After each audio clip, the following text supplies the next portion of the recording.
Tase kakyo. Ito tamskat na kakyo to temtek. Ega niwa gumagantek. Tapo miasin to apamitago kakyo kita anochka spike. Met neki kisana otagusik. Maga it's good to see everybody today. I greet you all, everybody who is here, my friends, my relatives. It's nice to see you again this week, another week of class. And holy, what I said was Metaneki Kisanao. It was really cold. Otagusik. Yesterday, it was freezing. I think it was my grandma. I went to go visit her today on my reserve. And she said down here in Cowses on her little she has a little thermometer, little thing outside of her house. Shows the weather, and she said minus 51 on her weather thing. She said it was really, really cold. So I hope everybody's all good and was able to stay warm. Well, last week of classes, last day right here. So it's nice to see the ones who stayed on for all these 10 weeks. I hope you guys were able to learn some stuff. No, I'm not expecting you to learn and remember every single thing. I'm just hoping that you take out, what's important for you. Either it be a word or a phrase or even just something that we spoke about. So I'm just happy that we're able to have these kinds of classes so that we're able to, revitalize our language, revitalize the language that was once spoken all the time here, especially in Saskatchewan. But what I want to do to begin the class is, of course, we're doing our introductions throughout all the weeks. We started out with just talking about introducing ourselves, and then we moved on into, introducing, for example, a relative. So I got all that stuff, but now what I want to do, take a little bit of time to go through all the questions here. I have 10 of them. Well, not 10 questions, but 10 phrases. And you'll see that the first page right here is you answering for yourself. My name is, my last name is, I am originally from, and so on. The second page is the part where you're going to be introducing a third person, or for example, introducing a relative, or your son, your daughter, or your wife or your husband. So they are similar, those two forms, when you're speaking about your own information compared to when you're speaking about relatives information. They use the same words, but if you look at what's highlighted in yellow, that's where you'll see the same word occurring. Isikaso, my name is Isikaso, is the same exact little sound that we use in the third person, Isikaso. It's just what's surrounding that word in yellow. For example, Nitsikasun. Nitsikasun shows that it's, my name. Whereas when we say Isikaso, without that nit at the beginning, without any kind of sound at the beginning, now it's talking about his or her name is. So that's what we're going to kind of do and talk about later this class as well, is what's going on in there. So what I want to do is I'm going to call on some people to introduce themselves, but not only introduce yourself, is I'm going to be asking you questions such as this. Tanse kitsi kashin. Tanse kitsi kashin. And that should make you say, Darian nitsi kashin. So I'm going to be saying the questions right here. So Tanse kitsi kashin just means, what is your name? Tanse kitsi kashin. If you want to ask somebody what their name is, that's what you say. You say Tanse kitsi kashin. Tanse kitsi kashin. What is your name? That's what we say. Tanse kitsi kashin. And the answer, of course, for me, I'd say Darian nitsi kashin. So I got the appropriate questions that are paired with the responses you should give. Like Tante kitaspi kashin, your last name. Tante kayate ochigya, where are you originally from? Tante kigipeopagan, where were you raised? Ante megwachkawigan, where do you live right now? So I'm going to be asking you those questions, and all you have to do is give me the answer that is directly below it. So for example, like, let's see, Spencer, mate wichahin. Okay, what am I doing? So I'm going to be asking you this question, and we're going to go down. All you have to do is answer with this. So for example, Spencer Natsikashan.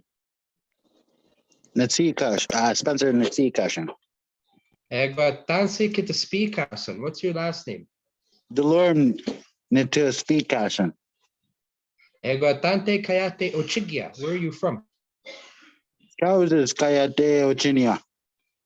Tante Kigipeopagan. Where were you raised? Trousers Nike Peokabin. And Tante Megwachkawigan. Where are you living right now? Whitewood Migwach Niwikan. Niwikan. Yeah, that was perfect. Yeah, that was good. That was a good job. Let's see. Tal.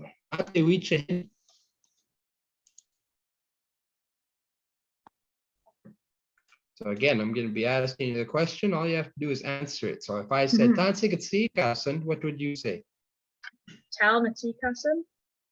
Ego Tansikataspikasan. Bidi Nitaspikasan. Ego Tante Kayate Ochigya. Regina Kayate Ochinia. Ego Tante Kigipeopagan. Regina Nikki Piokin. Ego Tante Megwachkawigan. Regina Megwatch in the weekend. There we go. Try say this right here. Try say Oskana Oscana Kasastege. Casa Steke. Yeah, that's how we say Regina in Cree. Oskana Kasastege. Oscana Kaastege. Yeah, there we go. And of course, that just means pile of bones. So that was perfect. You said it all perfect. And if you just want to be more a deadly Cree speaker, you can just try practice and throw that in there as well. Osana Kasastege, Regina, or the pile of bones I'm from. That was perfect. Oh. Let's see now. For example, Mervin, Mate Wichahin.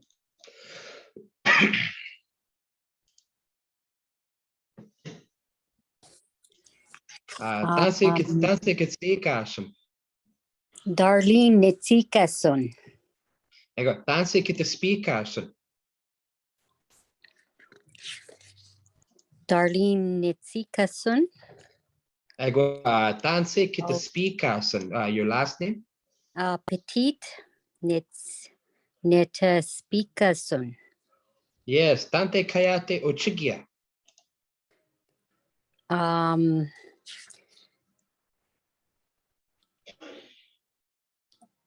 Where am I from? Yeah, where are you originally from? Originally Buffalo Narrows, Kayate Ochinia. There we go. I got Tante Kigipeopagan. Regina Nikipeo Pikin. Tante Megwachkawigan. Regina Megwatch Ni Weekend. There we go. Perfect. Do you know how to say Buffalo Narrows in Cree? Just like mostosis. We say Mustus Wapasik. Mostos Wapasik. Yeah, Mustus Wapasik. Mostos Wapasik. Yeah, that's Buffalo Narrows. Mustus Wapasik. Oh, so you're from way up there, eh? Hole. Perfect. You said that good. That was perfect. Good job. Thank you. Let's see. Hilda. Mate Wichahin. Hilda Nitsikason. Yeah, Tansi Kitaspikason. Missins Nitaspikason. I got Tante Kayate Ochikia. Pasqua Kia Te O Chinia, I got Tante Kigipeopagan. Pipa Nake Pea O Picketin, Oh, say Nigi Niki Peopagan. Peo Pickin. There we go. Yeah. Tante Megwatch Kuwigan. Edmonton Miigwech Newikin. There we go. Do you ever hear the Cree name for Edmonton? No. No, it's Amisquachi Waskaigan. Amisquachi Wasakin I say Waskaigan. Waskagan. Yeah, Amisquachi Waskaigan. That's, Amisquachi Wasquagan. So that's Beaver Hill? Beaver Mountain. Yeah, Beaver Mountain House, Beaver Hill. Yeah, basically Beaver Hill. But you know, especially Cree people, anytime we have something that's bigger than a dirt hill, we call it a mountain. So that's Okay. why Amisquachi. Yeah, you'll see that even. You know, like we have Moose Mountain in southern Saskatchewan here. It's called Moose Yeah. Mountain, but Yeah. it's just a big hill compared to actual mountains. So you'll see that, but we'll call that Beaver Mountain House. So again, say that. Say Amisquachi Amisquachi Waskaigan. Waskaikan. Yeah, so that's perfect. So Good. Thank you. Amisquachi. Yeah, that word for house sounds way different from how it looks. You say Waskaigan. Waskaikan. Yeah, that's how it sounds. Waskaikan.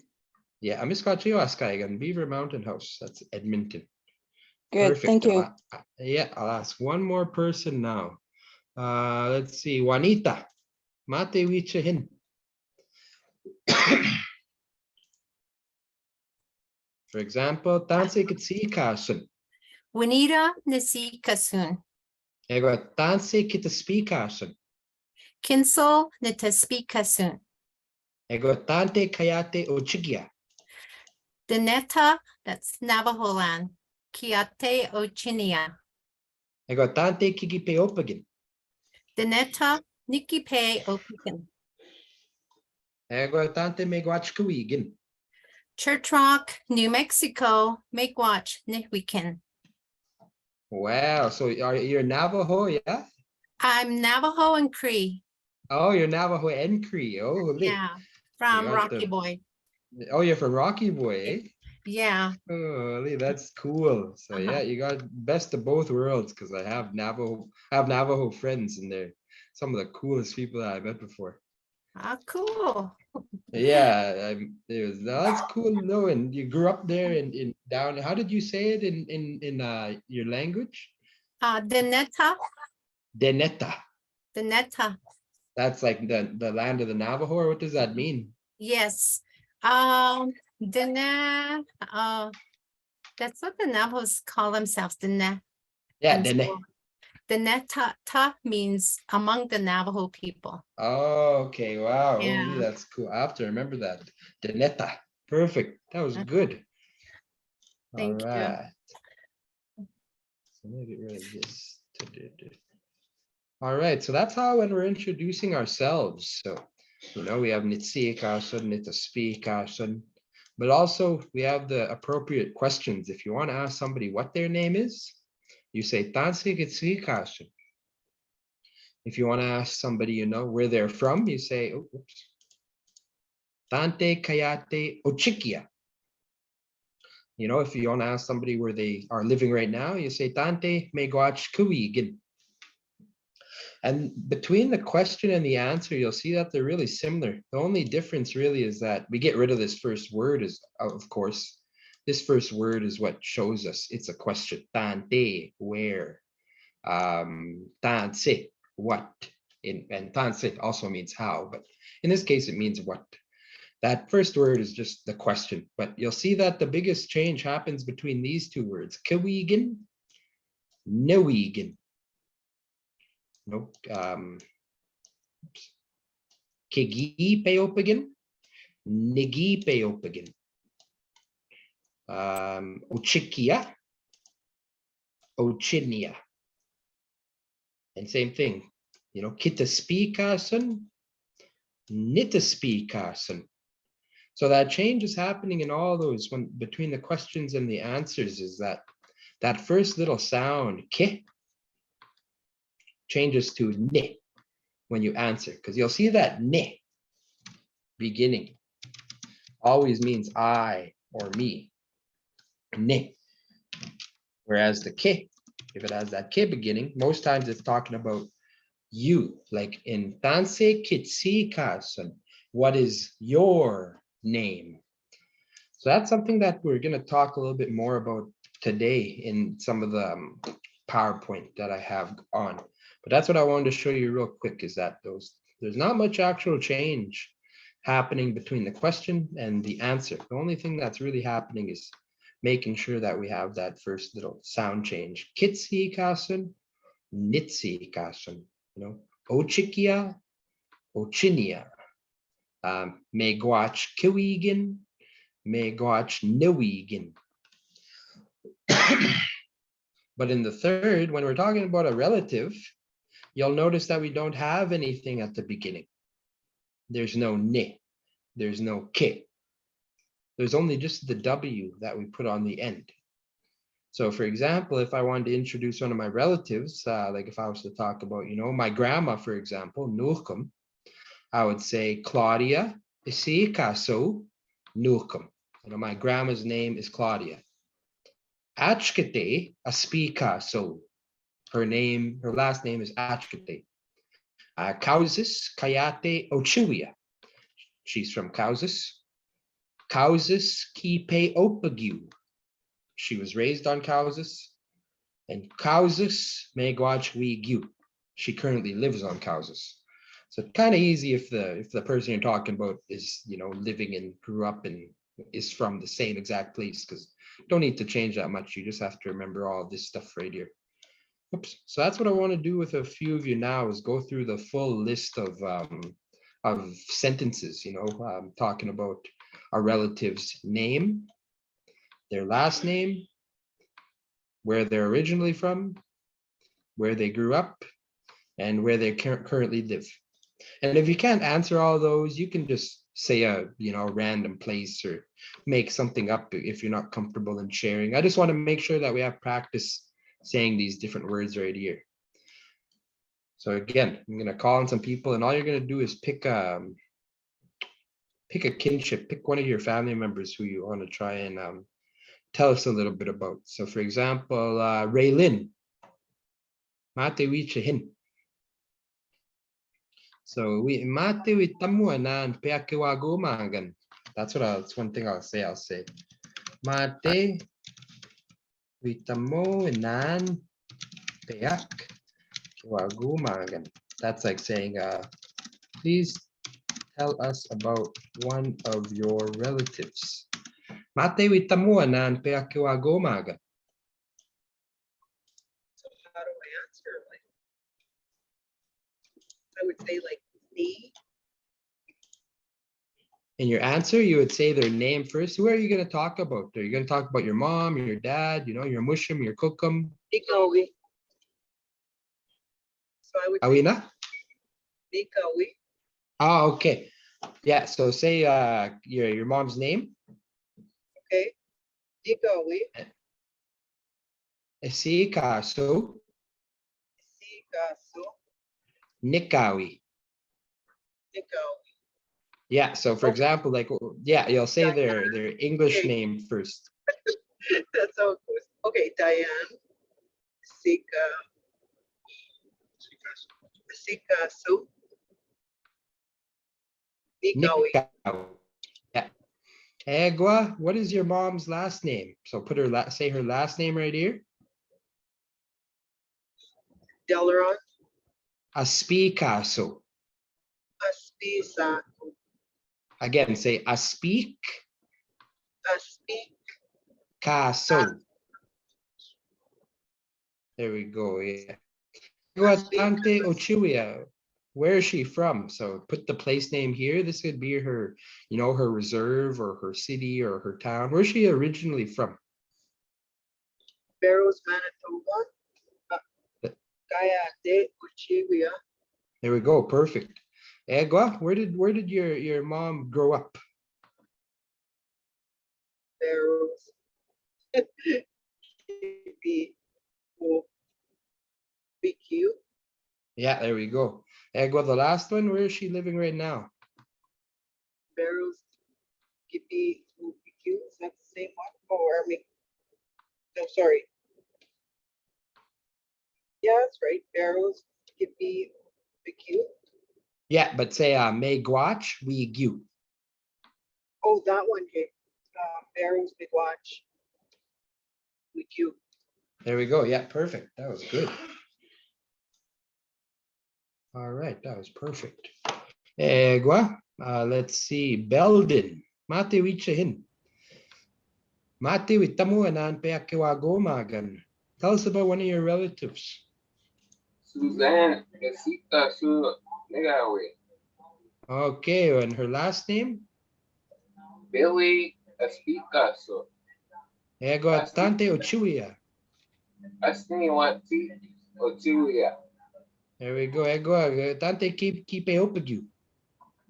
Asniwati Kikeopiku. Yes, egwa tante me guachu gu. Ita Yik McWatch with you. There we go. Perfect. That was good. Good job. So I'll ask two more people and then we'll get her going. Dr. Vincent. Mate wichahin. And say Dr. Vincent, I bet you're just kind of end of the semester, so I know you're probably just kind of happy and sad, or tired and sad, or happy and tired. Sad that it's all over soon. Yeah, so yeah, it's the end Wish of organic semester. chemistry could go on forever. Oh gosh. My students. All right, so I'll Okay. take it easy on you. I'm not going to make you do the whole thing. I just want to know. Mate witamuanan peakewagomagan. Tell us about one of your relatives. Lorna Isika so Nocum. There we go. Egwa Tanse Spika. So what's her last name?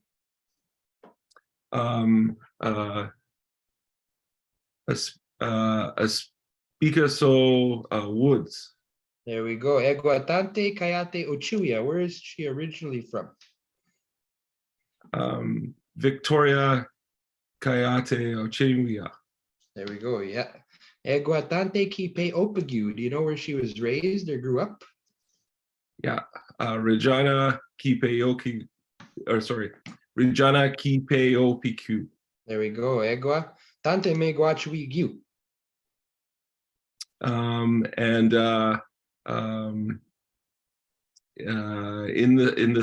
In the sky may watch we grew. Oh, there we go. Look at, you could say this Kiche Kisaguk. Kiche Kisigok. Yeah, Kiche Kisaguk. That's Okay. like what we say in the heavens. Okay. Yeah, That's what I was Kiche trying Kisaguk. for. She was a beautiful person. Thank you. Oh, that's good. Yeah, Kiche Kisaguk. That was perfect. You said that good. Thank you, Darian. Yeah. Yeah, you'll see that key sik is sky. The kiche part, the great, the kiche, and then that ok that we put on there, like kisagok, just means like in the. Okay. Kiche Kisigok. Yeah, there we go. Perfect. Thank you for that. Yeah. All right. That was good, man. You're a good Cree speaker. All right. I'll ask one more person. For example, Dr. Zolotarov, Tansi. Yeah. How you Hello. doing? Good, thank you. You too. Are you a professor somewhere as well? No, I'm a medical doctor. Oh, you're a medical oh my God, you're Yeah. like a doctor. Oh, that means you're busy all the time, 24/7, 365. Almost, yes. Okay, so Mate witamuanan peakewagomagan. Tell us about one of your relatives. Nakawi Isiahaso Olena. There we go. Yeah. Eguatante speaker. So what's her last name? Zolotarova Aspikas. Perfect. Eguatante Kayate Ochiwia. Where is she originally from? Ukraine Kayate Ochiwia. Yes. Eguatante Kipe Opagu. Where did she grow up? Ukraine Kipi Opagu. Eguatante Meguachuigu. Where does she live currently? Canada Megwachwiki. There we go. That was good. That's good. You're good at languages, man. You're good at speaking Cree. Soon enough, just work at it all of a sudden, just fluent. I was good. wish. Well, even that, just knowing a few words is good, man. That shows that you take interest in our language and feels good knowing other people take interest in your language. I like it hearing lots of people use Cree words. So you guys are good. You guys are great. Perfect. Thank you, Dr. Zalatarov. Thank you. Perfect. So that's what I want to leave you guys with. You guys can have, I'll send you this document. I'll save it and then, well, I'll give it to the organizers and they can send out this document. So if you guys want to use it for yourselves, practice, because it's always good to know how to introduce yourself in another language. And even if you're not Cree, or if you don't speak Cree fluently, you don't speak much Cree, especially if you're working with Cree people or, indigenous organizations, even just saying your name, like, Darian Nisika, like when you're at a meeting or at a conference or when you're talking to a group of people, it creates a level of connection, makes people comfortable and feels like you're connected, using their language. So even that, even if you remember that, that's one thing. I'm gonna send this out to the organizers who will be like the final, because it has all what we've been going through so far on it. Be like the final copy for you guys to practice. And it's always good if you have a printer, print it out and keep it on your wall or put it somewhere in your office and maybe look at it once a week and just try and practice to say these. The more you practice, the better that you'll get at saying them. But Dr. Vincent had me thinking, and we're talking about people who have gone on, there is a certain way that we change the sentences just slightly. Like, for example, if I was to talk about Nimosum, my grandfather, this would be my dad's dad.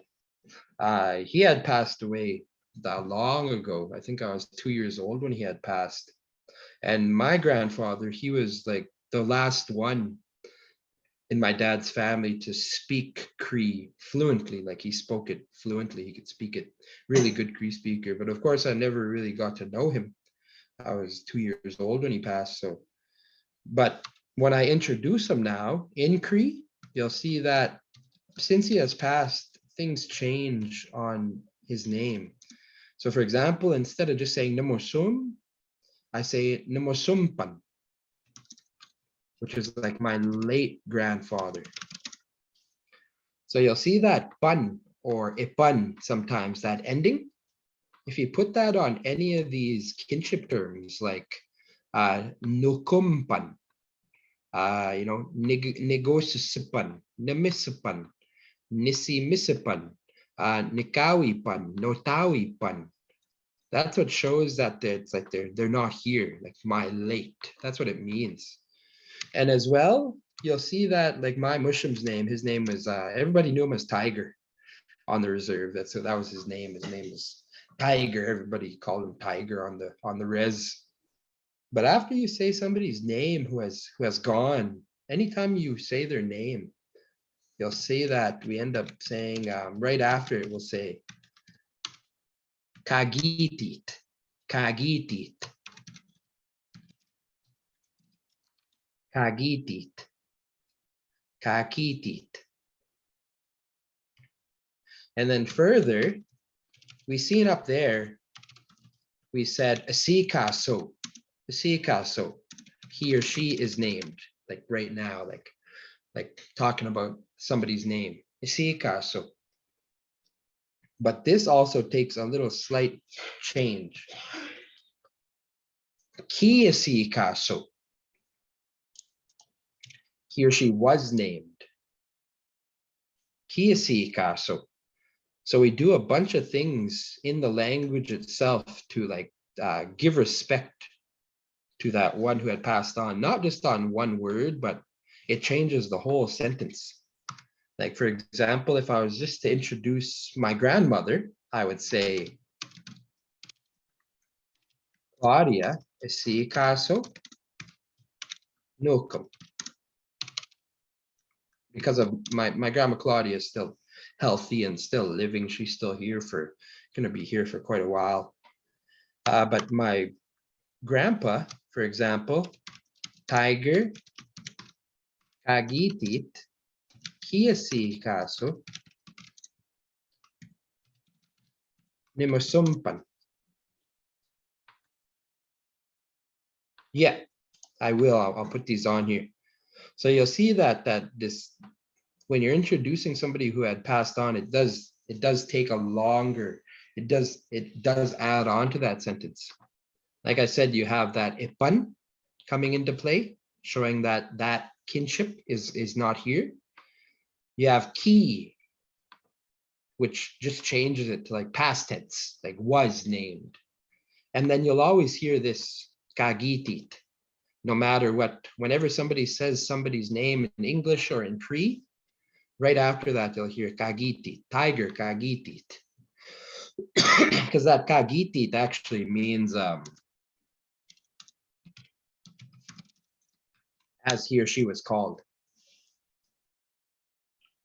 So that whole, when you're talking about somebody who has passed, does take a little bit of change. But even if you just add on to this, if you just say ipan nimosumpan, the person who you're talking to, if they speak Cree, will know that this person is passed.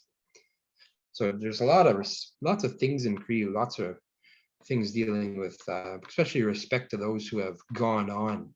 We do a lot to the language. So I'll add this, I'll keep this on here, but I'll kind of fix it up a little bit and send it off to the organizers so that you know, introducing a deceased relative, there's certain things that we do sometimes in the language. Not everybody does these, but these are things that I've noticed with speakers. You know, some do all of these things, kagitit, some do just one, so on. How would you spell late mother? You'll see that in that word, nikawi actually takes nikawi pan, like this, nikawi pan. Yeah, it changes that Y, that IY right here gets dropped. It just gets replaced with the long I, the I with the hat, and then pan, nikawi pan. So some of those words you don't just add ipan. You have to do a little bit of things in writing, but the writing doesn't really matter. At least if you know how it sounds, nikawi pan, then that's perfect. So I'll add that on this document. I'll fix it up a little bit when we're done class, and when they send it off, we'll be able to use, you guys can use that. All right. So it's good because it's a 2-hour class, because just talking about that. Now we're gonna run into the bulk of what I wanted to do today. I'm not sick anymore. My voice, if you can hear it, sometimes it's gonna give out. My voice kind of, that's why I was a little bit relieved last week that we ended up not having class, because last week I was in a worse state because my voice was going. I could barely talk. I was coughing all the time. Now I just, sound like I just have a frog in my throat sometimes, but I'm not sick anymore. My voice just has to catch up. So if I end up sounding like my voice is giving out, I might have to go get water. But what I wanted to end off class with, after his late mother, would be like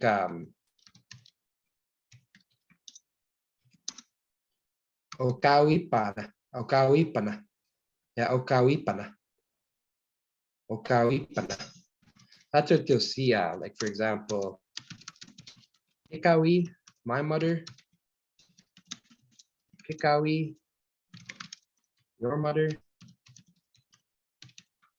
Okawia. These are her mother. Nikawi, Kikawi, Okawia. So that's why I wish what you call it. We had time because even just talking about kinship, we could do a whole, 6 or 7 weeks just based on kinship and Cree. How? So what I want to do now for this last class here, we have a good amount of time to go through this at a good speed, as well as I want to talk a little bit about what we've been doing for all the 10 weeks, more towards the end. But what I wanted to talk about today is not last week, of course, but the week before that, we explored commands. How are we going to make commands in Cree? How do we create commands, command forms of verbs? And if you remember, when we want to use or say a command, we have what we call base verbs. They're the smallest form of that verb. They really can't get any smaller than that. And when you take the base verb, for example, like mitso, meitoe, pimpata, these base forms, these base verbs stand alone and they act as commands. So when you just have a base verb sitting by itself, it is a command. And we've seen that when you add different endings onto those base verbs like mitso, meitoe, it allows you to change who you are giving that command to. When you're just talking to one person, when you're talking to more than one person, or when you're kind of including yourself in the action or the command. So for example, we can take that base form, meitoe, meaning play, and put it into the command forms, into all the different forms that we've seen. So when we just have the base verb, meitoe, by itself, it's already a command. You're telling one person, play, meitoe, play. When you add a K sound onto the end of any base verb, like meitoek, now you're giving a command to a group of people. You're telling more than one person, play, meitoek. You all play. That's like, for example, if a teacher, going for recess, they want to tell their students to go and play. There's a group of them. They can say, meitoek. You all go play.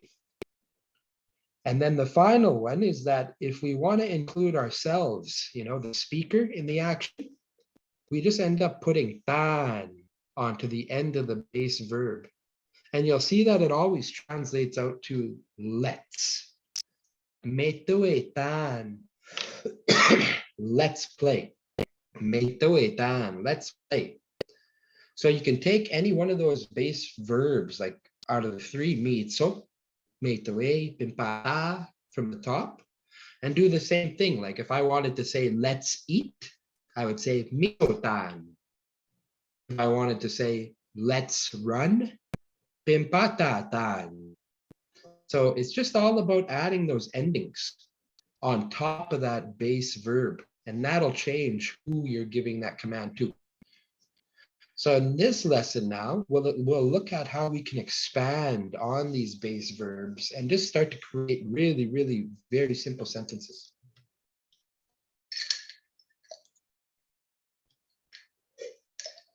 So we'll still be working with those same 10 verbs, not as last week, but the week before.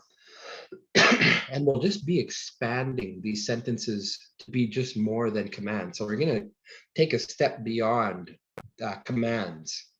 Now we're going to just start talking about how can we create really simple sentences using these verbs. So again, the 10 verbs, everybody repeat after me. Say ape, pasigo, casique, kistapetejo, miacasoso, Mitso. Mini kwe. Peho. Sigaho. And kawisimo. So those are really 10 simple verbs that I tried to pick verbs that, you could hear or use every day. You could tell somebody to sit, ape. Tell somebody to get up, pasago. You can tell somebody to eat, mitso. Tell somebody to drink, mini kwe. Tell somebody to go to bed, kawisimo. So I tried to pick 10 verbs that were really common or that you could, use daily. Some of them, maybe you won't, I hope you use most of them daily, like brush your teeth. You could say that once a day. Kistapateho, sigaho, brush your hair. So things like that. But remember, when you have verbs like this, when you have them just sitting by themselves, they are already in a command form. You're telling one person to do that action. Ape, sit. Miyakasuso, smudge. Peho, wait. And I had a discussion with another student. He's actually my mushum. Shouldn't say another student, but he's in my class. I teach a class on my reserve, and it's with like seniors, more older people. And he said, why would we say peho when we can just say che squat? Che squat also means like wait. Che squat, wait. But the difference between peho and che squat is with peho, you can put those different endings on there. Like you can say peho tan, like let's wait. Peho tan. But you cannot do that to che squat. Like for example, you cannot say che squat tan to say let's wait. It doesn't work. Because che squat is just a word that can just stand alone by itself. You can't really add anything else onto it. It's just a word that sits by itself. Whereas peho from our list right here is a word that could be added onto. You can make sentences out of this word. Whereas with che squat, you can't really do anything to it. It just stands by itself all the time. So you'll see that some words will have equivalents, peho compared to che squat. But peho is the actual verb form, the type that you can make changes to. So for example, when you want to talk about yourself, talk about I do an action. Like if I wanted to say, I wash my face, I drink, I go to bed. Rather than just using statements, we're no longer saying that as, no longer saying that as a command. Now it's more or less a really simple statement. Like I wash my face, I drink, I go to bed.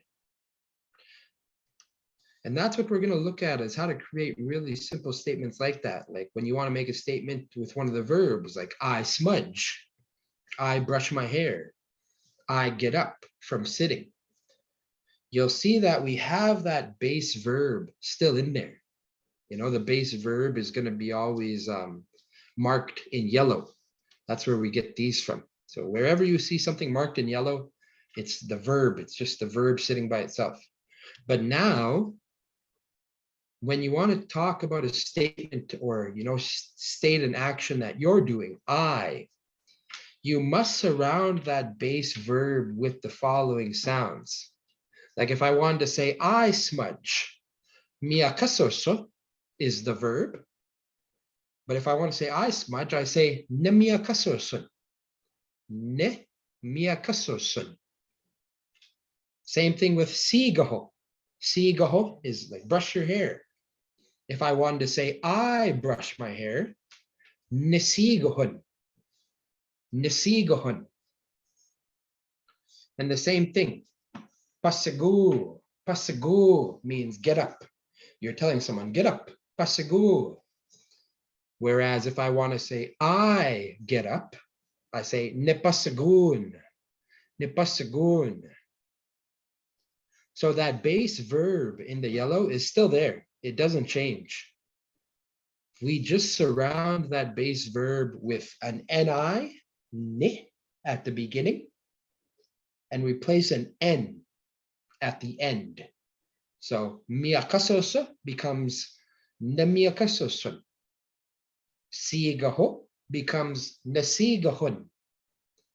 Pasago becomes nepasagun. So we still have that base verb there. It's just all about what we surround that verb with.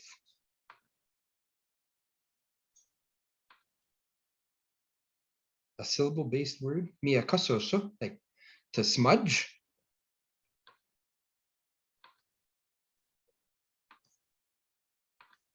Miakasoso, miakasoson.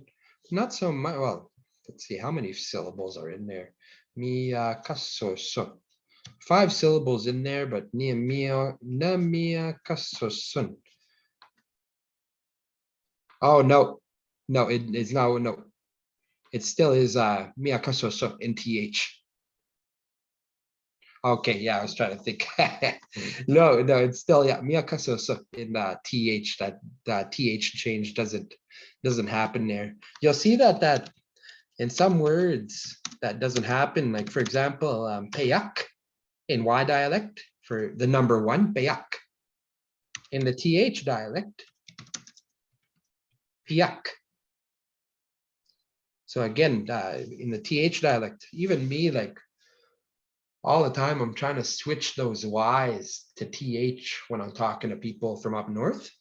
And then I end up getting laughed at because, like this is an example. I tried to say pidak, and then they just had a really good laugh at me because that's a swear word up there. So yeah, I was just trying to say peyak, and switch it to th, and I said pedak, and they just laughed at me. So yes, that doesn't happen all the time. So I had to be careful of, so I have to really learn. So what I want now is I want some people to try and say these rather than just saying the command forms. Cats say meow. Yeah, you'll see that. When you have a Y dialect cat, they say meow. But up north, th dialect kitties, you'll hear them say meow. Meow. Oh, now for example, Sean, mate wicha hin.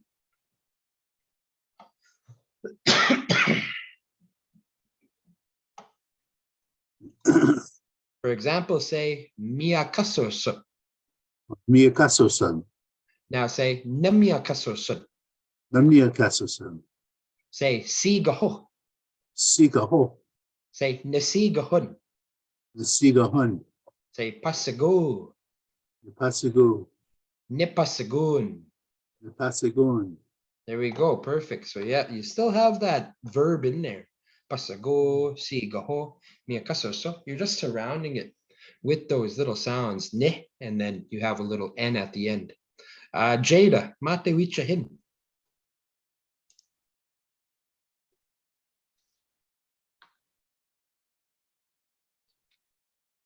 Watch Jada, or you sigh. What do I say? Say this, say miakasoso. Miakasasan. Now say namiakasoso. Nemiakasasan. Say sigaho. Sigaho. Say nasigahun. Nasigahan. Whoops. Say pasago. Pasago. Nipasagun. Nipasagun. There we go. Perfect. Yeah. Yeah. One more person, for example, Colleen. Mate wichahin. Okay. Try to say that. Say miakasoso. Miakasoso. Miakasoso. Sorry. Miakasosan. Say sigaho. Sigaho. Nasigahun. Nasigahun. And say pasago. Pasago. Nipasagun. Nipasagun. There we go. Perfect. That was good. So again, you'll always hear that verb in there. Miakasoso. Sigaho. And so on. It's what we surround that verb with, which will change, who we're talking about in this case. So NI and the N at the end shows that, it's I as the person, the subject, the person being talked about. I smudge, I brush my hair. And I want to kind of relate that back to, for example, our introductions, is because if we look at that, that's what's happening here. We've already been kind of doing that without even knowing. We have the NI at the beginning and the N at the end. Nitsikasen, same thing. NI at the beginning, N at the end. Nitaspikasun. Not so much with this one. This is a different kind of sentence, but right here too. See, nigipeopagin. NI at the beginning, N at the end. Nigipeopagin. And same thing. Niwigin.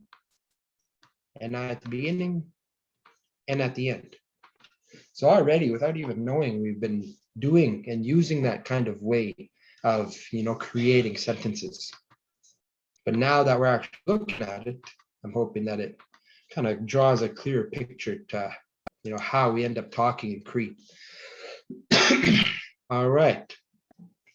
So we will talk briefly about we have a few rules. I don't like saying rules, but that's what they act as, because there are certain things that we have to remember. But if it ends in an N, like for example, that's a good question, like tagosin. Tagosin means like he or she arrives. Tagosin. If I wanted to say I arrive, nitagosinin. Nitagosinin. So that's another kind of form of a verb. If it does end in the end already, you'll see that a little extra IN is placed on the end, as well as that NI. Nitagosinin. I arrived. Like I can say,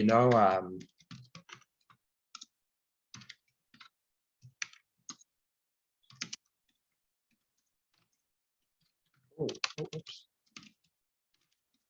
Nikita Gosinin Otagusik. I arrived yesterday. Somebody's asking you when you got home, or you're traveling, when you got to the city. You can say, Nikita Gosinin Otagusik. I arrived yesterday. Nikita Gosinin Otagusik. All right. So with most verbs, real simple ones like we're making right now, you'll see that it just has that NI end.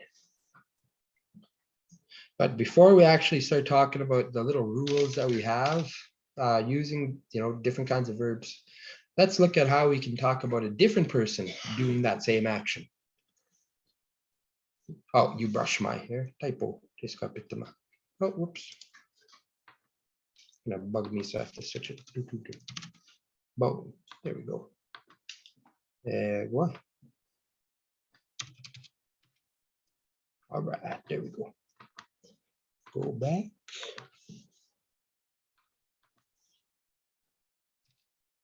So for example, we've seen that when we want to talk about, a statement or an action we are doing, I smudge, I brush my hair, I get up, always dealing with I.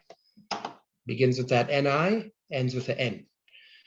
Whereas if I want to, make a little simple sentence talking about you doing an action, like you smudge, you brush your hair, you get up, not as a command, but just as a really simple statement. And of course, it just kind of sounds a little bit weird when we say that you smudge, you brush your hair. It's like kind of like caveman talk. But as you move forward with Cree and you start to learn how to create, and use different things within your sentence, then they start to make more sense. Of course, a Cree speaker will be able to understand you no problem, but just from an English thinking, since I'm not fluent, not first language, I still think in English. So that's why when I see you get up, so it kind of seems weird, but when you say it in Cree, it's totally understandable. So when you want to talk about you, talking about someone else as a statement, doing an action, you must surround the base verb with these kinds of sounds. Okay? Oh, whoops. Ke miakasosun. Ke miakasosun. You know, ke sigahun. Ke pasagun. So if we look at the one before, we've seen that it began with ni, ni, dealing with I or me. Whereas when it's talking about you, it switches to ke. Everything else stays the same. We still just have an N at the end. Nothing else happened in that word. It just changes. Kamiakasosun, kasiguhun, kipasagun. You know, you smudge, you brush your hair, you get up from sitting. So again, that base verb is still there. It does not change. But this time, instead of ni, n, you know, ni at the beginning, n at the end, we use the sounds ki at the beginning and n. So kimiakasosun, kisigohun, kipasagun. In Nihioewin, I said this a little bit earlier as well, but in Nihioewin, you will see that the ki will always be referencing you, or what we call, you know, in more linguistical terms, is the second person. Always referencing you, the second person. That ki, one way or another. That's how you can tell it's going to be dealing a sentence, you know, with you. It always kind of begins with that ki. So again, ki. What's up? At the end of the K, there's an N there too. So that goes for every one of them, like ni, ki, and with. Not with. You'll see on the next slide, you're gonna see a little change. So that's a good question. Okay. Yeah, so on the next slide, I think that might give you the answer. Okay, sorry. But try say this, Raylan, for me. Say Kamiya kasosun. Kamiya kasusan. Say Kasigahun. Kisigahun. And say Kepasagun. Kipasagun. There we go, perfect. There you go. One more person. Let's see. For example, Pamela. Mate wichahin. Try say that. Say Kamiya kasosun. Kimiyakasosan. Say Kasigahun. Kisigahon. There you go. Say Kepasagun. Kiposegun. There we go. That was good. Perfect. So like I said, when we say these kinds of things went by themselves in English, the translation can seem kind of awkward. Like you smudge, you brush your hair, you get up. But it'll be morally understood. Okay, there we go. See you later, cousin. Me and Spencer, me and Spencer, me cousin, me cousin. But you'll see that, for example, if I make it a question, if I say, Kasiga hunchi.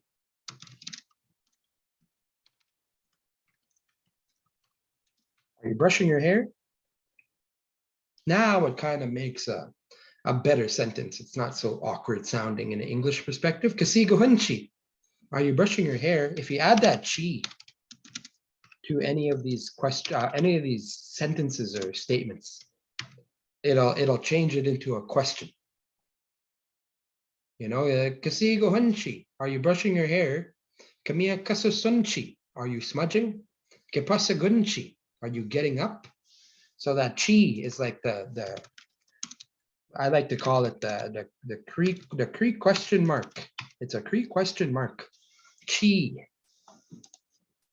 So it makes more sense when you add more stuff to the sentence. When you just have it like this, Kasigohun, Kepasagun, it can make the translation a little bit awkward sounding. So again, when we talk about ourselves, for example, Nasigohun, I brush my hair. Kasigohun, you brush your hair. But now let's look at how if we want to talk about a third person, him or her, he or she doing an action, you know, as a statement. If I wanted to make a statement such as he or she smudges, he or she brushes her, you know, his or her hair, he or she gets up. This form does take slightly different sounds than what we've seen. So when we're speaking about an action that he or she does, all you have to do is add a W sound to the end of the word. You don't even have to put anything at the beginning. No ni, no ke. It's all about what we put at the end. And it's not even that N, that where we seen at the previous two. The last letter is just is an N. When we're talking about a third person or him or her, all we're doing is just adding a W. And in some cases, it just makes the end of the word sound longer. Like, for example, the first one, smudge, if I wanted to say it as a command, I would say miyakasoso.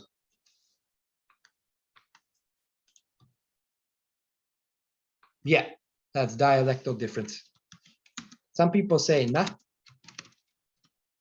Some people say chi, but they both just indicate a question. You'll see that chi is more, lots of Y dialect speakers will use chi.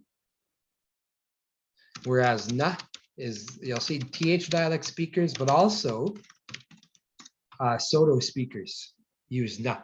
So like Anishinaabe speakers, Anishinaabemowin or Soto speakers will use na. So you'll see that a lot.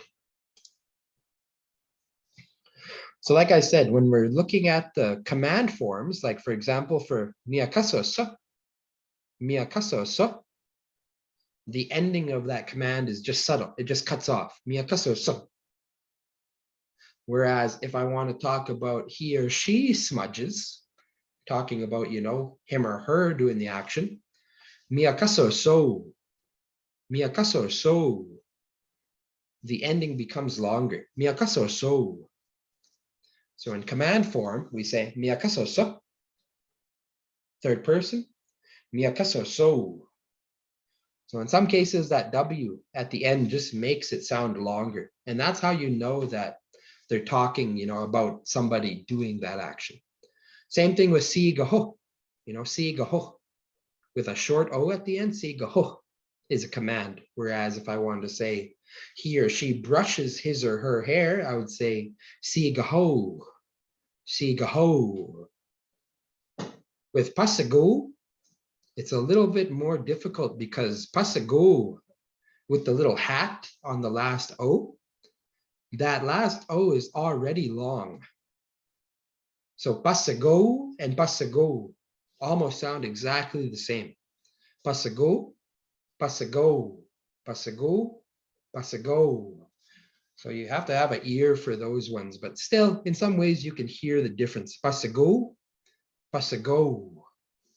So you'll see that, but when you're in writing, even though I said writing really doesn't matter in Cree, it's never really been a written language. Having a form of literacy, a written form, and being able to understand what's going on in that written form it's important for learning a language. Like myself, I learned Cree through reading and writing. I took an alternate route in learning Cree. I didn't, in the beginning, really focus on too much about the actual speaking. When I first started learning Cree, I was more focused on the literacy, the writing and the reading forms. And that's how I ended up learning a lot of Cree, was through reading and writing. But of course, at some point, you have to speak it. You can't just carry a notebook with you 24/7 around fluent speakers. And in the middle of them telling a story, butt in and say, well, here, write it down first. Write it down before you talk to me. So that's when I had to really make a change and focus more on the actual speaking. But again, you'll see that this base verb is still there. It does not change when we're speaking about him or her doing the action, or what we call the third person. But we no longer use any kind of beginning sound. We don't use, for example, in the previous ones, we don't say ne. We don't say ke at the beginning. We just start off with the verb and we end it off with a W, which just makes that word sound longer. Miyakasoso, sigaho, pasago. So if I want to take one of the verbs, from the right and put it in the 3 different forms that we looked at, it would be as such.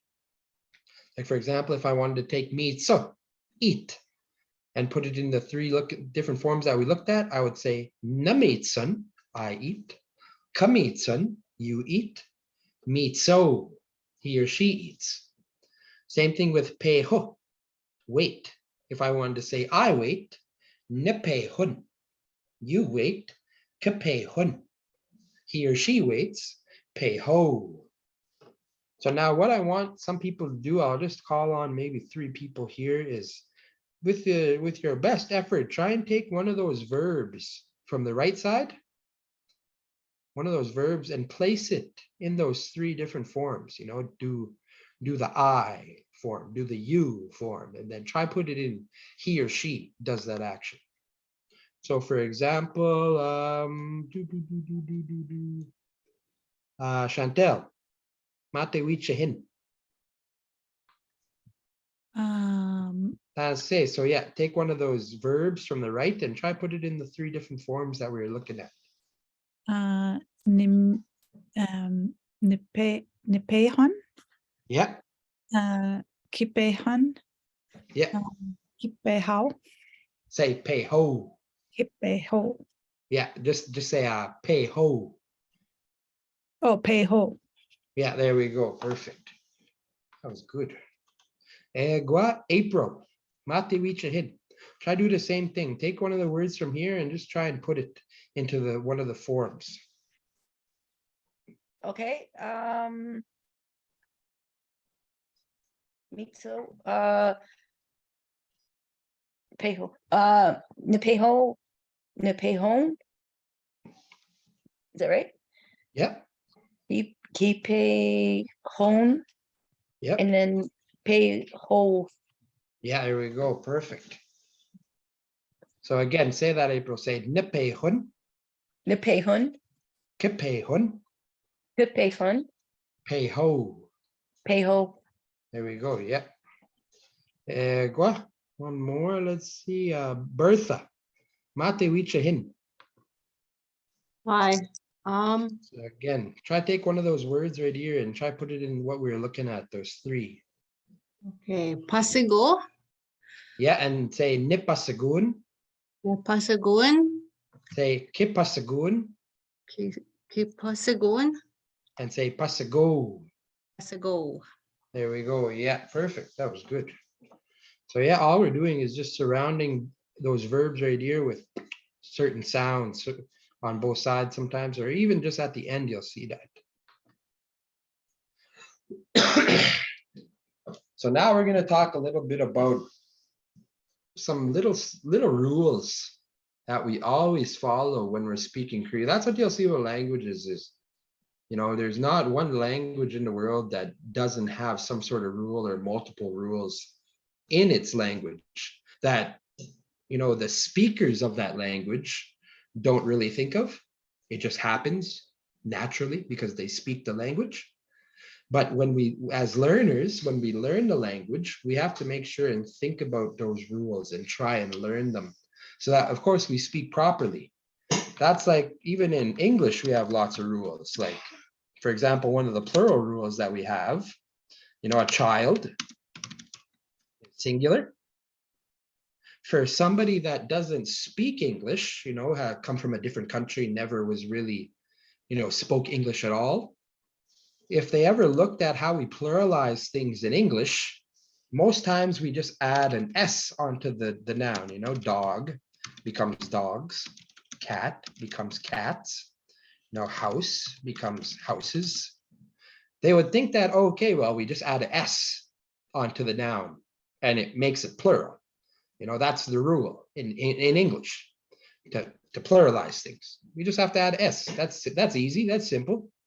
And then you get to words like child, and they're like, okay, childs, perfect. But it's actually, as we know, children. So as English speakers, we understand that. We know that's going to happen automatically. We don't even have to think about that. It just comes out, children, because we speak the language. But somebody who does not speak the language, they have to really put in an effort to learn that form or learn that rule. And that's what we're going to look at, for example, in Cree. is that in some cases, when we're creating sentences, it's not just about adding those specific beginnings and endings like the NI, N, KI, N, or just a W. But in some cases, there are rules that depend on that verb. For example, ape, sit. Of course, ape is the command. You're telling someone sit. But if I want to start to create simple sentences and say, for example, I sit, I would say nitapin, nitapin. If I wanted to say you sit, kitapin, kitapin. And if I want to say he or she sits, it just comes out apu, apu. So if you notice in that word, we still have the NI at the beginning, we still have an N at the end, but underlined in, I sit and you sit, there's a T being placed there. Nit apin, kit apin. That T isn't there, on the verb, nor is it on the actual beginning, nit. It just gets slotted in there when we use it in a sentence, nitapin. And this is because we cannot have two vowels beside each other. You'll never see two vowels beside each other in Cree. So to avoid that, that T is slotted in there. But if you notice, this one does not happen in the third person, apiu, apiu. We don't have a T. We don't say tapiu, tapiu. We just have the verb ape with the W, apiu. And that's because when we talk about he or she doing an action, there is no beginning. There is no nit. There is no kit. All we have to focus on is that ending, that W. That's why that T does not occur, is because there's nothing to connect it. It doesn't have a nit or a kit at the beginning. So this one does not happen all the time. It only happens in those specific verbs, those that start with a vowel, like ape starts with a short A. It becomes nitapin, kitapin, apiu. So like, for example, let's see,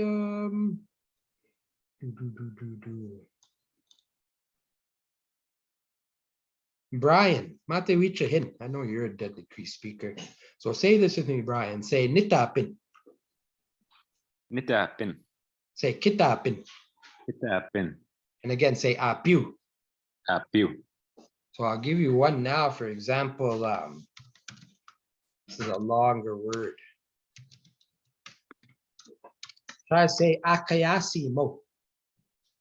Akayasimo. Did you ever hear that word before? Sounds familiar, but looks different. Yeah, akayasimo is like speak English. Okay. So again, you'll see that same thing happens with the T on there. Try to say nitakayasimun. Nitakayasimun. What do you think that means? I speak English. Yes, perfect. And the same thing, try to say kitakayasim. Say kitakayasimun. Kitakayasimun. Yeah, again, what does that mean? You speak English. Yeah, and then, but again, if we do it, for example, talking about he or she, just say akayasimo. Akayasimo. Yeah, so that T isn't there. Doesn't happen. We just have that W, akayasimo. So again, that one just means he or she speaks English. You say that good too. That's a longer word, so that's perfect. How? Egua, let's see. I don't want to. Is it Shona? Is that how you say your name? Gladu? Is it Shona or Shauna? Sorry if I butcher your name. No to sigh. Okay. Ladies at the urban office. I want to hear you guys say this.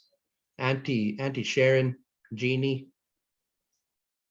Egua, there's one more there with you. Joy. Joy. Yes, okay. So for example, Jeannie, try say this. Say nitapin, Nitapin. kitapin, Kitapin. apiu. Apiu. There you go. Joy, say nitapin, Nitapin, kitapin, kitapin, apiu. apiu. There you go. Auntie Sharon, say that. Say nitapin, Nitapin, kitapin, kitapin, and apiu. apiu. There we go. Perfect. That was good. Perfect. All right. So that's one rule. It doesn't happen all the time. It only happens with those verbs that have that vowel, you know, the short a, ape, to begin with. The next one, this one happens more regularly. Happens, you'll see it happens all the time. Is that, for example, if we look at the verb stem, kasi kwe, that's command. You're telling someone, wash your face, kasi kwe. Like, for example, I could say this. I'd say, kasi kwe.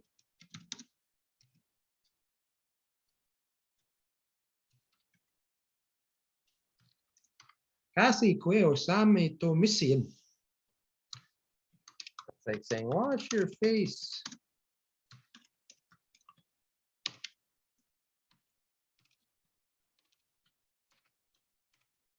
Because you're greasy. Kasi kwe osame to misin. Yeah, the tomase. Tomase is a verb right there. Tomase. If you want to tell somebody to be greasy, that's what you say. Tomase. But I don't think you would use that as a command. Tomase, be greasy. But kasi kwe means wash your face. If I wanted to say I wash my face, nikasi kwan. Nikasi kwan. If I wanted to say you wash your face, kikasi kwan. Kikasi kwan. If I wanted to say he or she washes his or her face, kasi kweo. Kasi kweo. So this one, if you look at that last sound, kasi kwe, that last E with the hat on it, A. When we make it a bigger sentence, like I wash my face, that E changes to an A, kasi kwan. You know, nikasi kwan, kikasi kwan. But this does not happen again when we talk about he or she. It just stays kasi kweo. That change does not happen going from E to A. So this is a rule that always happens. Like if I was to show you another example, like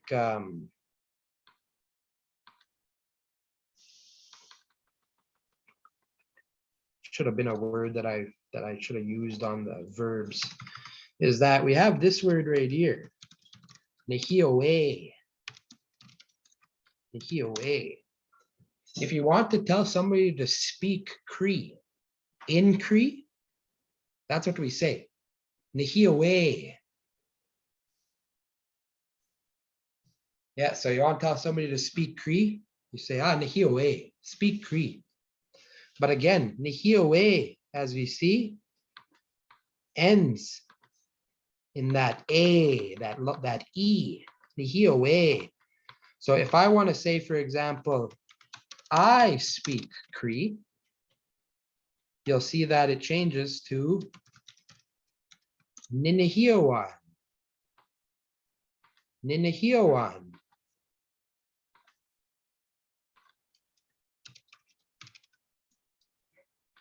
You know, if I wanted to say you speak Cree, kinihioan. Kinihioan. But when I say he or she speaks Cree, it doesn't happen. It just stays as a E. Nihioeo. Nihioeo. Ninihioan. Kinihioan. Nihioeo. So even that, I could ask you guys this. I could say, kinihioanchi. Do you speak Cree? I think most of us will end up just saying, apsis ninahiawan. I speak a little Cree. Yeah, there we go. See, Belden got it. Kinahiawansi. Do you speak Cree? You can say apsis ninahiawan. I speak a little Cree. Because you guys don't speak Cree now. You guys speak apsis taking these classes.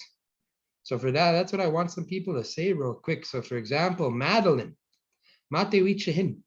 If I asked you this, Kinahiowanchi, try say this, apsis ninahiowan. So for example, Kinahiowanchi. Apsis ninahiawan. There we go. Yeah, I speak a little Cree. Same thing. Let's see, Bertha. Try answer the same way. If I ask you Kinahiowanchi, what will you say? Apsi ninahiawan. Yeah, there we go. That Perfect. came off really fast. No, that was good. Okay. That was good. I understood you perfectly. Dr. Zalatarov, same thing. Kinahiowanchi. Apsis ninahiawan. There we go. Yeah. And go Dr. Ziffel, Kinahiowanchi. Apsis ninahiawan. Yeah, that's perfect. So there we go. Now somebody asks you, do you speak Cree, even in English? You can just answer, apsis ninahiawan. I speak a little Cree. Or even what Belden was saying. Belden, that's another good answer. Belden said, apsis pogo. Only a little. Apsis pogo. So even somebody's serving you, at a Christmas dinner, you want to be deadly, you have a Cree snag or something, they're like, you want more potatoes? You can say, apsis pogo. And then they'll marry you into the family. Oh, so that's what that rule does right there. So again, if we go back and look, like I said, oh, whoops, where'd it go? There we go. Right there, that E, kasi, que, ends up changing, to an A when we actually put it in a sentence. Nekasi, kwan, kikasi, kwan. But again, you'll see that both of these rules, they don't really apply when we talk about he or she. It's just like they get dropped because that E doesn't change to an A, we don't have a T being placed in there. So it only happens when we talk about I or you. I know it is a lot, when you're trying to learn the language, can cause some headaches because these are things that you have to remember. But the more you practice, the more you at it, the better that your brain, you'll get trained in a way. And those rules, they'll just start to automatically happen. Now, before we end off, because I want to make sure for the last 20 or so minutes of the class, I want to kind of go through what we've been doing so far to end it off. So just to end off this presentation, I don't want to go through the full thing because I had a big bunch of other stuff I wanted to do, but I'll show you when we want to talk about actions that we did at a certain time or are going to do at a certain time. Either, that's what we call tense. But when you want to talk about past, present, or future, so when you want to speak about a specific time an action was done or is going to be done, like in the past or the future, we have specific sounds that represent this. So for example, if I say "Nisigohun," I brush my hair. That's like saying I'm brushing my hair right now. Nisigohun. I'm doing it right now. Nisigohun. Whereas if I add a little extra sound, I say Nigisigohun. I brushed my hair. Nigisigohun. So that little sound in the blue key. Nigisigohun. Just that little sound in Cree represents that it's already been done. Nigisigohun. I brushed my hair. Nigisigohun. So that's the one sound key that represents the past. It's already been done. The next one, we sigohun. So we sigohun. this is a future, but this specific future actually translates to going to. Oh, whoops, I see another typo. He or she. There we go. So that we kind of translates to going to, like Nuisi gohan, I'm going to brush my hair. Nuisi gohan, I'm going to brush my hair. So that we, so again, we have Nisi gohan, Nigisi gohan, Nuisi gohan. And the last one that we have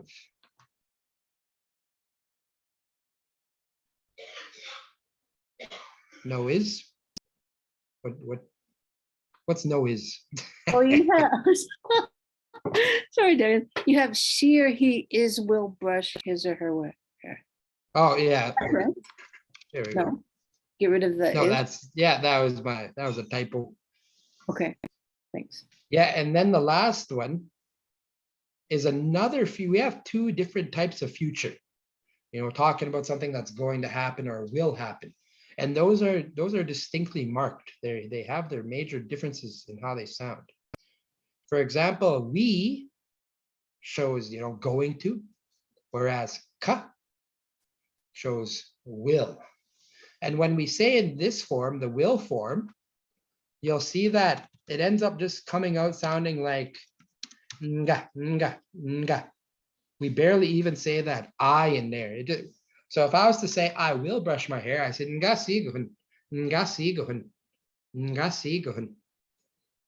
So again, present tense, nasigohun. Past, nigisigohun. You know, going to, nawisigohun. And will, ngasigohun, ngasigohun. So for example, like pal, matiwichahin. Try say that. Say nasigohun. Nasigahan.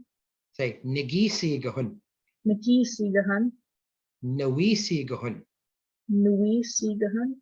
And ngasigohun. Nagasigahan. There we go. Yeah.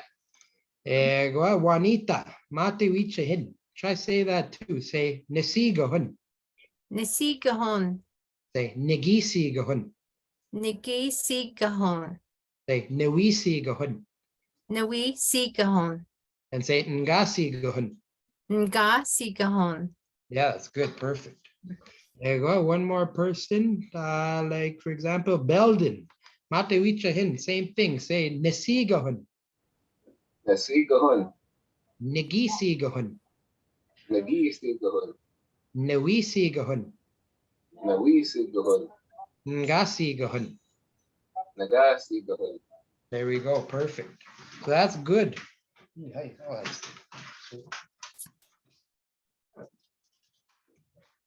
dogs are there. So if you look on the right hand side of this page right here, you'll see in blue is where all those different sounds are placed. Ki for past tense, we for going to, and then ka for will. But if you look at the third, he or she will, you'll notice that the sound kind of changes. It changes into ta, ta. So for example, I'll show you what I mean with that is that like nepa means like sleep. If I want to tell somebody to go to bed or sleep, I say nepa, nepa. So that's our verb. That's, you know, our base verb. If I wanted to say I will sleep, I say nganepan. Oh, whoops. Oops, daisy.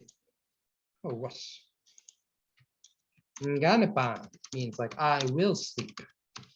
So again, that ka is showing will. Nganepan. Whereas if I wanted to say he or she will sleep, still the same thing, you know, will sleep. Now we're just changing who we're talking about. Tanapao. Tanapao. So that's the only real change that does happen with those tense, those past, future sounds. Ka all of a sudden becomes ta whenever you're talking about he or she. Boom, will do that action. Tanapao. And I think I have a whole little slide about that. And when we start to create simple sentences like that, you see that when we start to pair them with different tenses and as well as adding different words, then we start to create really simple sentences. Like, for example, I can say, asai nigi mitsun otagusik. Asai nigi mitsun otagusik. I already ate yesterday. I can say, nuisi go hanwapage. I'm going to brush my hair tomorrow. Or I can say, we bachingaga wisman piskagi. I will go to bed early tonight. So for example, let's see. Mervin, mate wicha hin. Try say this with me. Say asai. Asai. Niki mitsun. Asai niki mitsun. Otagusik. Otagusik. Again, say asai nigi mitsun. Asai niki mitsun. Otagusik. Otagusik. There we go. Perfect. I already ate yesterday. Somebody's asking you if you ate. You could say, "Oh no, I already ate yesterday." Or even if you say "asai nigi mitsun," that's how you say, "I already ate." Somebody asks you if you eaten. You say, "asai nigi mitsun." I already ate. Perfect. Pamela, mati wicha hin. I say this one. Say nui sigon. Nui sigahon. Wapake. Wapake. Again, say nui sigon. Nui sigahon. Wap. Wap. There we go. That's good. Perfect. Go Sean. Mate wicha hin. Try say this one. Say we patch. We patch Nikki Gawisaman. Tipiskagi. Tipiskagi. Again, we patch. We patch Nikki. Negakuisaman. Negakuisaman. Tipiskagi. There we go. So that's how you say I'll go to bed early tonight. I will go to bed early tonight. We patch Negakuisaman tipiskagi. So we patch just means like early. We patch Negakuisaman. I will go to bed. Tipiskagi tonight. So when we create sentences, sometimes they do follow how it is in English. Other times you'll see that sometimes we throw things wherever we want, but it's still understood. I want to go back because I didn't get to look at this, but we talked about just the first three forms. I, you, he or she. But that doesn't really capture all the different forms that we could talk about or use. In total, we have 9 different kinds of people we can talk about, create sentences using. And they're all shown right here by their different endings or their different beginnings. We just looked at the first top 3, like nipapin, I laugh, kipapin, you laugh, papiu, he or she laughs. But we still have like papeyiwa, his or her friend laughs. Like I could say, my brother's friend laughs. Papiyiwa. I can say nepapanan, we laugh, exclusive. Kipapano, we laugh, inclusive. So that's not something we didn't talk about because it would have took a while to talk about inclusive and exclusive forms, but that's something we have in Cree. And other languages have it as well, but in English, we really don't have 2 separate forms. For example, the exclusive is when I'm saying, oh, we laugh, but not you, the listener. the person I'm talking to. So that's like, for example, there's a bunch of Soto people on the other end of the table, and there's Cree people on the other side. And the Cree people say, oh, we're Cree. We're Cree, we're all Cree. Of course, in English, we know just by the tone of the voice and also the context, we know that they're saying, we're Cree, but not you, because you guys are Soto. That's what happens in the exclusive and inclusive forms. The exclusive forms are saying, like, for example, Nepapanan, we are laughing, but not you, the listeners. Whereas Kipapano still means we are laughing, but now it's like saying we are all laughing, including you, the listener. So that's something that if I was to talk about even more, that would take a good lesson, because we have inclusive and exclusive forms all over. And then we have Kipapinao, wow. Meaning, again, you laugh, but this one is plural now.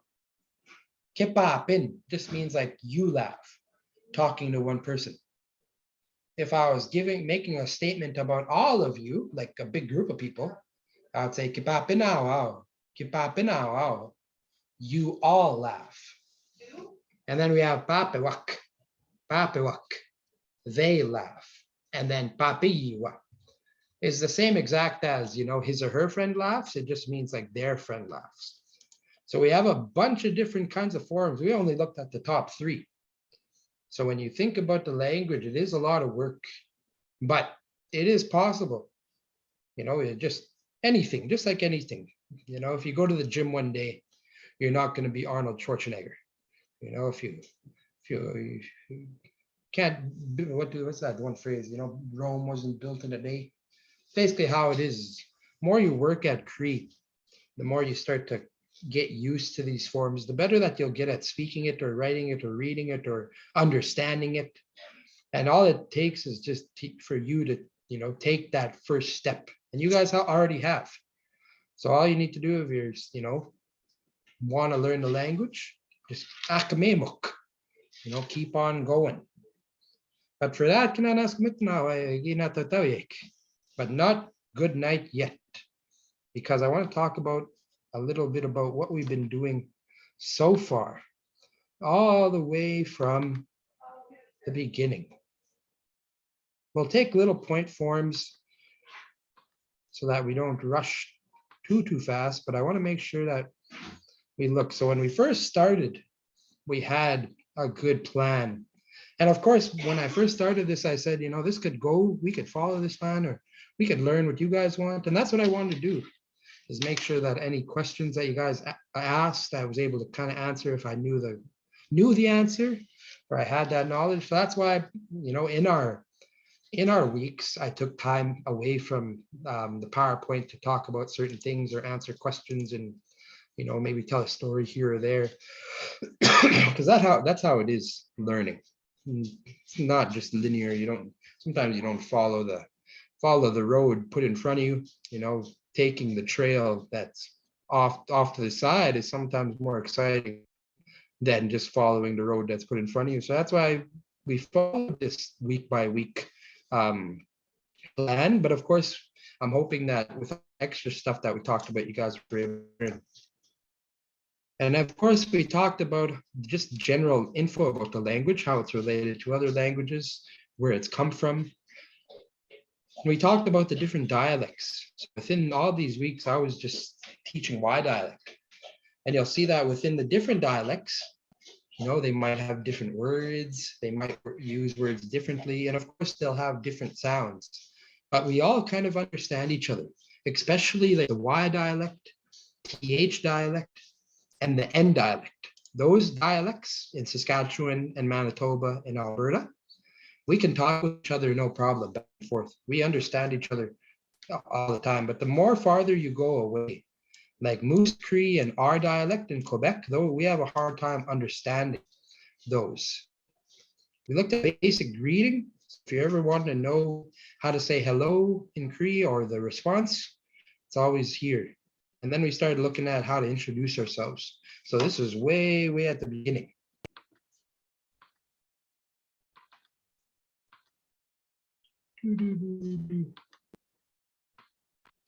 Oops. Let's see. And the next part, for example, we start talking about numbers and months and age.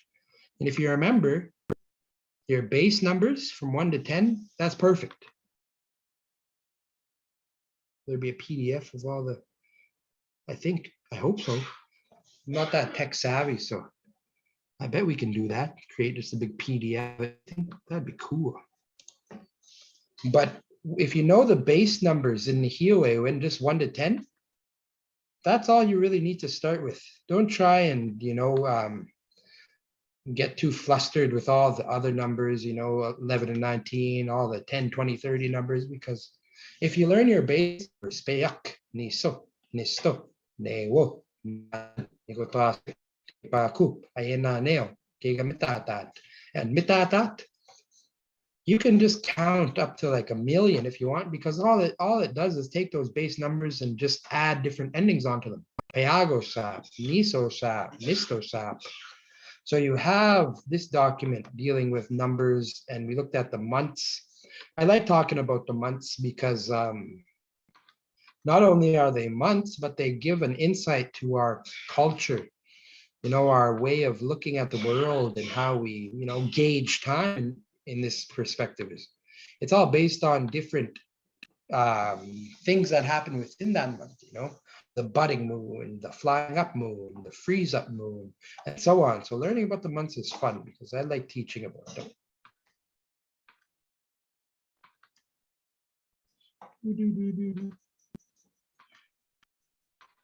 Where is it?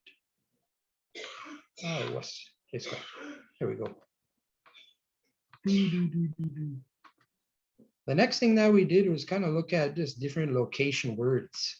And I don't want to go through all this, but even just knowing these words right here, how to say under or on top or below or upstairs, downstairs, to the left, to the right, inside, outside, or nearby. Even just knowing those, they ask you, for example, they can say, oh, where's my shoe? You could say, si pa, the table. Si pa, under. Or they say, where's my hat? Ta coach, the table. And if you want, of course, you can put the word for table in there once you learn it. You can say ta coach mitso enataguk. If you want to say, if somebody asks you, where's your brother? You can say, ispamik, upstairs, nichaik, downstairs. Pitugamik, inside, wayawitamik, outside. So even knowing those location words, are good because they're just single words and they have that whole meaning. Somebody asks you a question. Sometimes you can even just use these words as an answer, just one-worded answers. So we learned about that.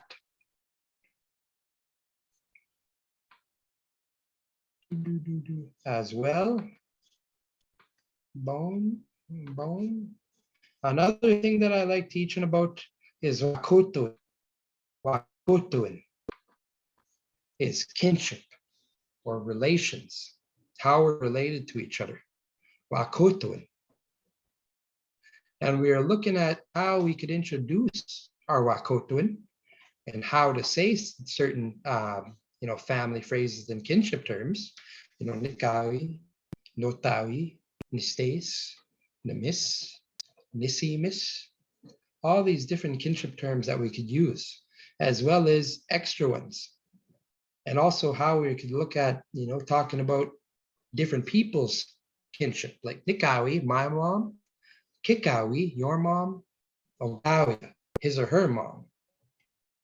So this one is good to learn, and I like teaching about kinship because not only is it about kinship, but it shows us, the 7 generations, how knowledge that we learn or knowledge that we hold today has been passed down in a cycle, all the way from our great-great-grandparent or our great-grandparent.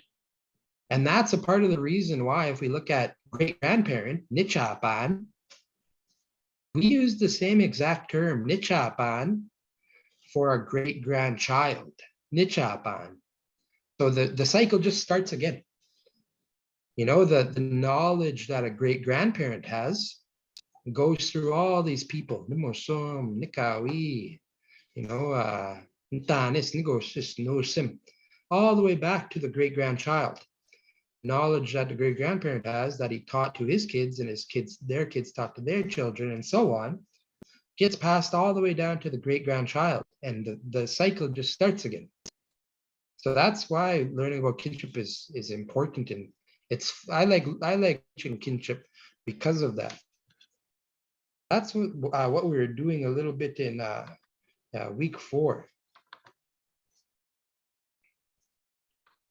For week 5, for example, oops.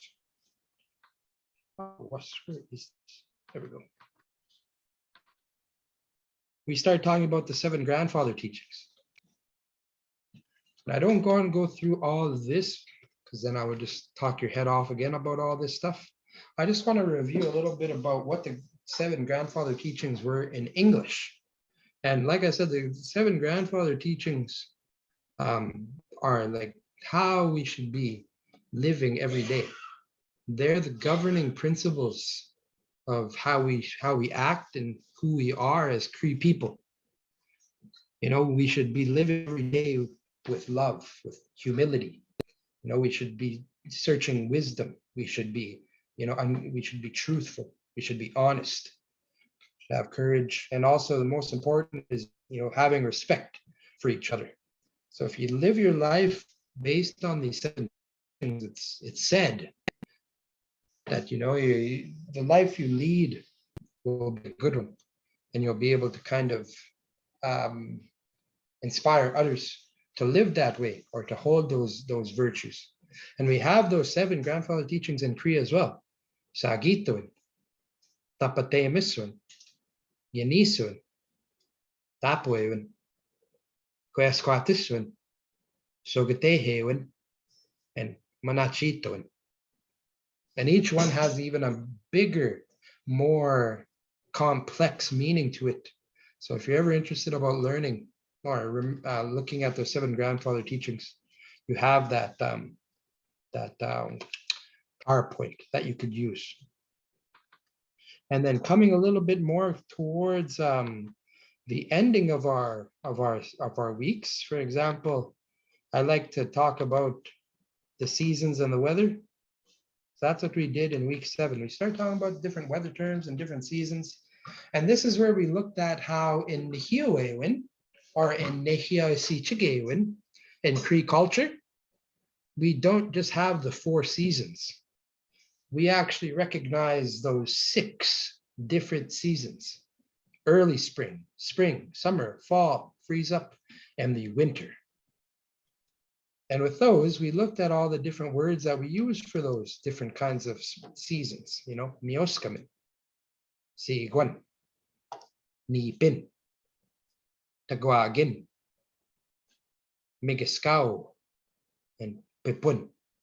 So those 6 different seasons represent, of course, the season itself, but also carry teachings, you know, what we used to do in that certain time or how we used to live. And I don't know much, but what I did learn, you know, I tried to share with you. So that's why I talked a little bit about each season and what we would do during that certain time from what I learned, because, you know, different groups would be different cultures would be different. So I just tried to talk about what I learned about those different seasons. And then, of course, we have this list of just regular terms that you could use, you know, any time of season, any time of any kind of weather. Like just recently, I said Kisanawa. Like it was really cold. Minus 50 in some places. Like it was cold. So hopefully it starts to get a little bit warmer soon so that it doesn't big cold spell again. So we have these weather terms that you can use, or you know, try use in your practice for Cree. And there's way more weather terms that you can learn. Not only just this list; it's only a very small list. So you can go out and look for other weather terms, different kinds of weather terms and such. And then, of course, this is when we start talking about right after our weather terms. Okay, so that's when we start talking about commands and how when we just take these verbs by themselves, ape, pasago, mitso, they're already commands given to one person.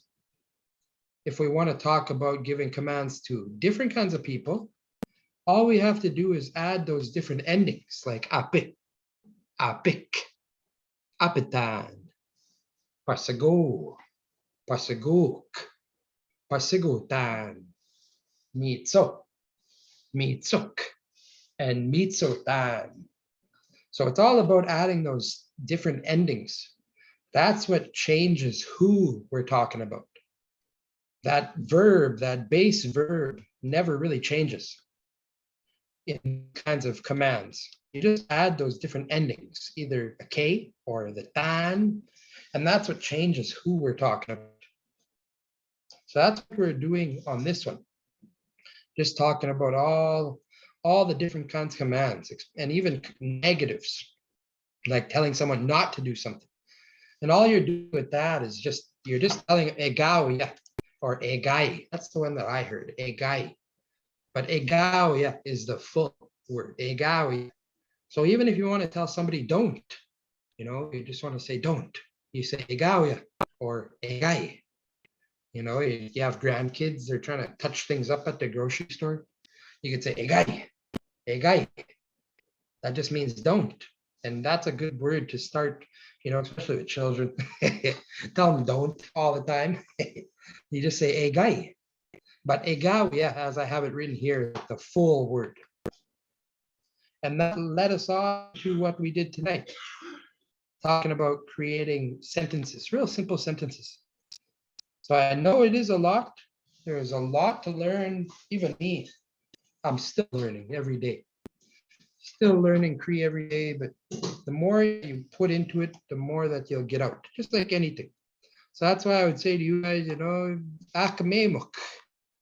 Akamemuk. I didn't realize I didn't have my camera on. Whoops. That's what I would say. This is something that I would want to end off with. Say to you guys right here is, oops.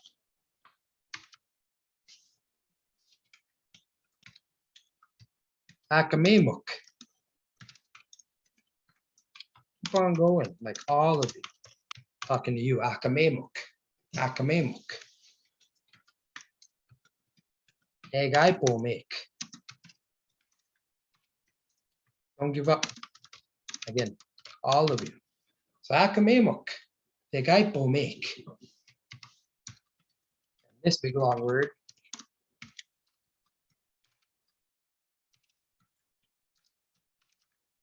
Just gonna amago sa kapigus ko yun.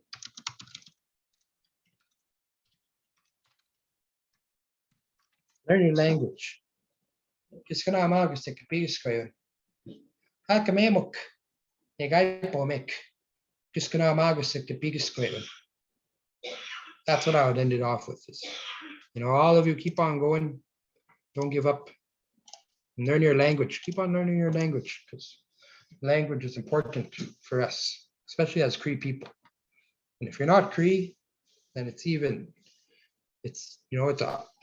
honor for both of us as Cree people, non-Cree people. But to see people who are non-Indigenous taking interest in the language helps.